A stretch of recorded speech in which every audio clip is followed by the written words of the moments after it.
años y cada vez falta menos. Arrancamos nuevamente nuestra cuenta regresiva al Mundial 2026. Víctor. Asimismo, Neri, nosotros continuamos acompañando a nuestros grandes amigos en este apasionante camino.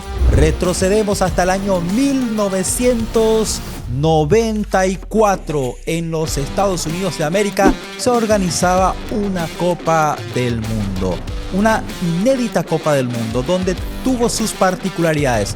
Por ejemplo, lo del doping a Diego Armando Maradona. También fue una Copa del Mundo con 24 selecciones, es decir, 6 grupos de 4 participantes. El campeón, Brasil. Sí, Brasil llegaba con presión. Hacía 24 años que no ganaba una Copa del Mundo. En fase de grupo, derrotó 2-0 a Rusia, 3-0 a Camerún y empató 1-1 contra Suecia. En los octavos de final dejó afuera al local. Sí, Brasil derrotó 1-0 a los Estados Unidos de América.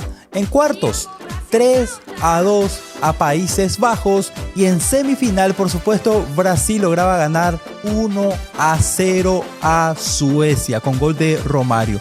Y en la final histórica, por supuesto, y en la final, Brasil derrota a Italia en la tanda de los penales. Por primera vez, una final se definía en los penales. Brasil se consagraba campeón en la Copa del Mundo 1994. 1994 y el tremendo equipazo de la verde amarela de Brasil, con un equipo que se destacó por su disciplina táctica, rompiendo una sequía de 24 años sin títulos para la poderosa Brasil al vencerle a Italia en la final por penales.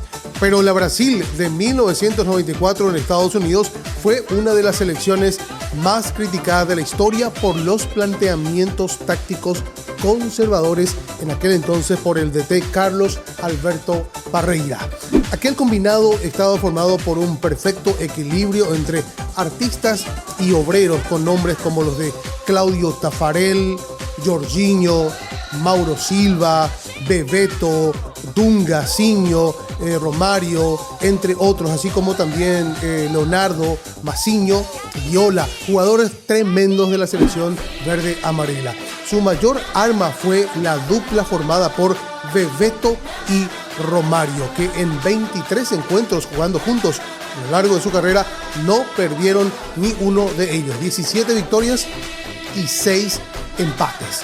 Los dos arietes, pese a sus diferencias fuera del terreno de juego, materializaron 33 tantos juntos, 8 de los cuales fueron anotados en aquel verano de 1994 en los Estados Unidos.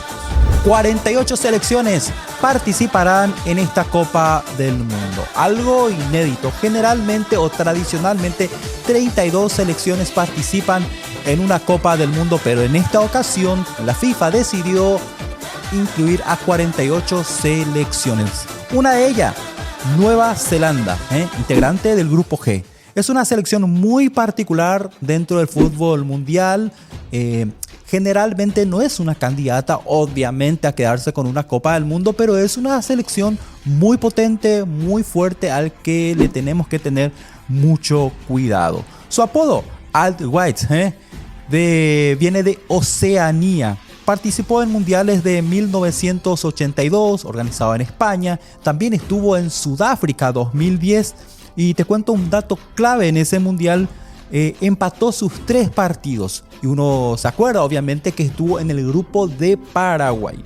1-1 a Eslovaquia, 1-1 versus Italia y por supuesto el 0-0 contra Paraguay. Jugadores importantes. Ryan Nelson, defensor y capitán histórico de esta selección. Y por supuesto, es una selección que siempre se ha caracterizado por muy buen juego aéreo. ¿Cómo llegará? ¿Cómo se presentará en esta edición de la Copa del Mundo? Lo sabremos en Estados Unidos, México y Canadá. Y así mismo, Víctor, y tenemos que hablar también de una de las selecciones que van a estar presentes en esta edición 2026 del Mundial de Norteamérica. Y se trata de Nueva Zelanda, sí, Nueva Zelanda, que también llega a este mundial en un nivel sólido y dominante dentro de Oceanía, asegurando su clasificación también directa en lo que fue marzo del año pasado 2025, tras ganarle la final también 3-0 ante Nueva Caledonia, con un equipo renovado y contundente. Goleadas previas, por ejemplo, ante equipos nobles como Vanuatu y Samoa, buscarán también superar la fase de grupos por primera vez en su historia. Aparte, hablando del estilo y nivel, el equipo de Nueva Zelanda, conocido como los All Whites, muestra un juego ofensivo efectivo. La preparación de cara a este 2026 incluye una fuerte agenda de amistosos contra equipos de alto nivel para mejorar su competitividad ante potencias mundiales. Nueva Zelanda, esperemos cómo le va a ir también a esta selección. Vamos, vamos, albirroja. Por supuesto, estamos muy expectantes de lo que va a ser la participación de nuestra querida albirroja, comandada por el profe Gustavo Alfaro. Todos tenemos esa ilusión, todos queremos que llegue esa fecha, todos queremos que el 12 de junio Paraguay arranque ganando su participación en esta Copa del Mundo. Pero retrocedemos un poco. En el año 2002, un mundial atípico también, por primera vez, dos países organizaban una Copa del Mundo, Corea y Japón. Allí, una situación un poco compleja para la selección paraguaya de fútbol, apareció un tal Pipino Cuevas. Después de lo que fue su gran participación en su club en Argentina, se iba al mundial. No era muy tenido en cuenta, ¿sí?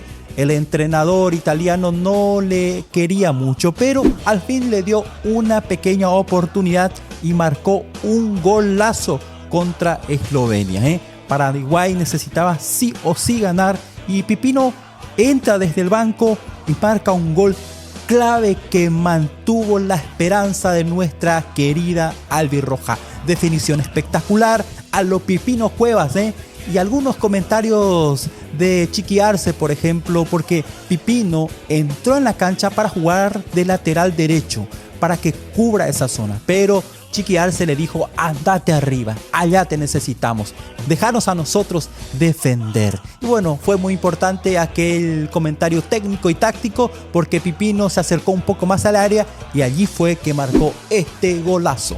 Y seguimos hablando de los históricos de la albirroja, y en este caso un gol emblemático también de un histórico. Estamos hablando de Nelson Pipino Cuevas. Sí, Nelson Pipino Cuevas, que anotó el segundo gol para la albirroja en la victoria 2-0 contra Trinidad y Tobago en el Mundial de Alemania 2006, un 20 de junio justamente de ese año, durante el último partido justamente de la fase de grupos de ese certamen mundial en 2006. El gol ocurrió en el minuto 85, prácticamente 86, con un potente disparo de derecha tras la asistencia de Roque Santa Cruz, sellando la despedida mundialista también de la selección paraguaya de fútbol en ese mundial de 2006, con el recuerdo inolvidable del golazo de Pipino Cuevas.